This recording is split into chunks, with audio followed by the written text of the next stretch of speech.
यह कहानी 1992-93 की है। मध्य प्रदेश के जंगलों में कुछ शिकारी शिकार करने गए थे।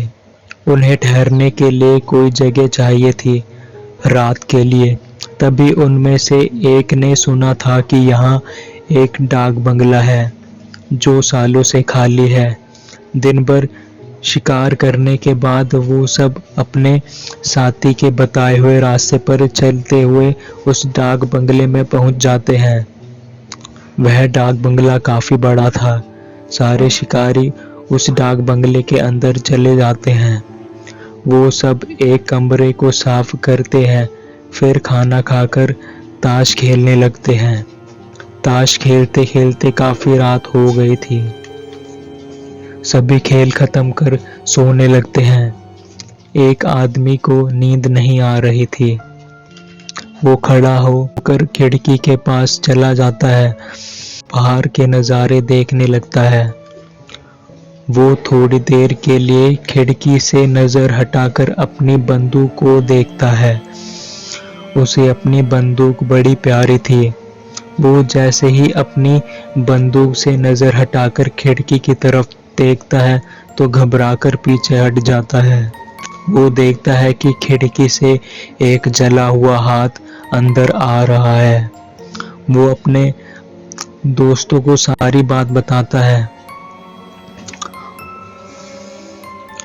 उसके साथी देखते हैं तो वहाँ कुछ नहीं था। वो सब उसे उसका वहम बताते हैं और उसे सोने के लिए बोलते हैं। सुबह होते ही सब नाश्ता कर शिकार करने के लिए चले जाते हैं। शिकार करते हुए शाम हो गई थी। अचानक एक साथी को पायल की आवाज़ आने लगती है। वो सोचता है यहाँ जंगल में कोई औरत कैसे आ सकती है। वो अपने साथियों को इसके बारे में बताता है तो उसे छोड़कर किसी को पायल की आवाज़ नहीं आ रही थी। रात को सब डाक बंगले में आ जाते हैं। सब खाना खाते हैं और सो जाते हैं। उसे फिर से पायल की आवाज़ आने लगती है, जैसे कोई औरत दौड़ रही हो। वो सारे साथियों को उठा देता है। यह आवाज़ खिड़की के ठीक बाहर से आ रही थी। सारे शिकारी जब खिड़की से बाहर देखते हैं तो सबको एक लड़की दिखाई देती है। सब चौंक जाते हैं और सोचते हैं कि जंगल में औरत क्या कर रही है। सभी शिकारी को थोड़ा थोड़ा समझ आ गया था कि यह सब सामान्य नहीं है। सुबह होते ही सब फिर से शिकार के लिए चले जाते हैं। आगे चलकर उन्हें कुछ आदिवासी मिलते हैं।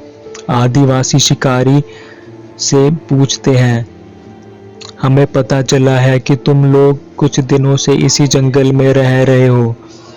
तुम सब रात कहाँ बिताते हो? एक शिकारी बोला, थोड़ी दूर पर एक डाक बंगला है, वहीं पर। आदिवासी चौंककर घबराते हुए बोला, तुम इतने दिनों से वहां रुके हुए हो और तुम लोग जिंदा हो, ये कैसे हो सकता है? वहां जो भी कोई रुका है उसकी मौत होती ही है। वो डाक बंगला कोई आम बंगला नहीं बल्कि एक भूतिया वीरान बंगला है। वहां एक लड़की की आत्मा रात को घूमती है। कुछ साल पहले यहाँ एक चौकीदार और उसकी बेटी रहा करते थे। एक दिन कुछ लोग आए और उस लड़की से बदतमीजी करने लगे और लड़की के विरोध करने पर उस लड़की को मार डाला। उस समय उस लड़की का पिता कुछ काम से बाहर गया हुआ था। तब से उस लड़की की आत्मा इस जंगल में भटक रही है। हम भी यहाँ शाम के बाद नहीं आते हैं। तुम लोग उस डाक बंगला को छोड़ दो। उस रात शिकारी उस डाक बंगले में न जाकर कैसे तैसे रात बिताते हैं और अगली सुबह जंगल से दूर चले जाते हैं। तो दोस्तों, ये थी आज की स्टोरी। आशा आपको पसंद आई होगी। थैंक्स और प्लीज़ चैनल को सब्सक्राइब भी करें।